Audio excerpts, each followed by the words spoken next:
ఈరోజు దేవుని వాగ్దానం యెషయా గ్రంథం 40 అధ్యాయం 29వ వచనం.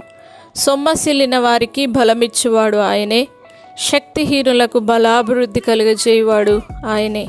నా ప్రియ సహోదరులారా, దేవుని వాగ్దానం సెలవిస్తూ ఉన్నది. సొమ్మసిల్లిన స్థితిలో మీరున్నట్లయితే దేవుడు ఈరోజు మీకు బలం ఇవ్వబోతూ ఉన్నాడు. ఆయనే తప్పక మీకు బలమునిచ్చి అద్భుతంగా మీ యొక్క బలహీన పరిస్థితి నుండి దేవుడు విడిపించబోతున్నాడు. శక్తిహీనులకు బలాభివృద్ధి కలుగజేయవాడు ఆయనే. నా ప్రియ సహోదరులారా, శక్తిహీనత చేత బాధపడుతూ ఉన్నారేమో, మీ శక్తి కోల్పోయిన స్థితిలో భయంకరమైన అనారోగ్యంతో భయంకరమైన మరణ పడకలో మీరున్నట్లయితే, అనారోగ్యపు పడకలో మీరున్నట్లయితే, హాస్పిటల్లో మీరున్నట్లయితే దేవుని వాగ్దానం సెలవిస్తూ ఉన్నది. మీ సొమ్మసిల్లిన స్థితి నుండి, శక్తిహీనత స్థితి నుండి దేవుడు మీకు శక్తినిచ్చి బలమునిచ్చి బలాభివృద్ధి కలుగజేసే యెహోవా రాఫా యందు మీరు విశ్వాసం ఉంచండి.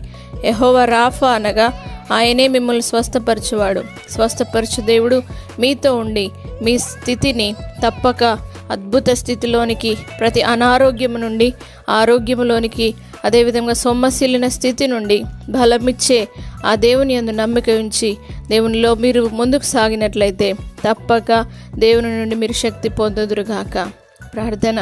పరిశుద్ధుడా, నమ్మదగిన దేవా, సొమ్మసిల్లిన వారికి బలం ఇస్తానన్నావు. ఇప్పుడే ప్రతి సొమ్మసిల్లిన స్థితిలో నుండి ప్రతి ఒక్కరు బలము పొందుదురుగాక. శక్తిహీనత నుండి బలాభివృద్ధి పొందుదురుగాక. వారు ప్రతి ఒక్కరి జీవితంలో గొప్ప మేళ్ల చేత నింపండి. నజరేయుడైన యేసు నామములో అద్భుతము జరుగునుగాక. ఆటంకాలు తొలగిపోనుగాక.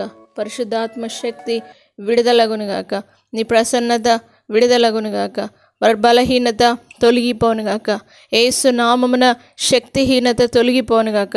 వారిని బలహీనపరుస్తున్న సాతానా, నేను యేసు నామమున ప్రతి వ్యక్తిని వదిలిపోమని జ్ఞాపిస్తున్నాం. పరిశుద్ధాత్మదేవ, నీ బలమునిచ్చి ప్రతి బలహీనతల నుండి విడిపించి నీ బలము చేత వారిని తృప్తిపరచుమని యేసు పరిశుద్ధ నామను బట్టి అడిగి వేడుకుంటున్నాము తండ్రి. ఆమేన్.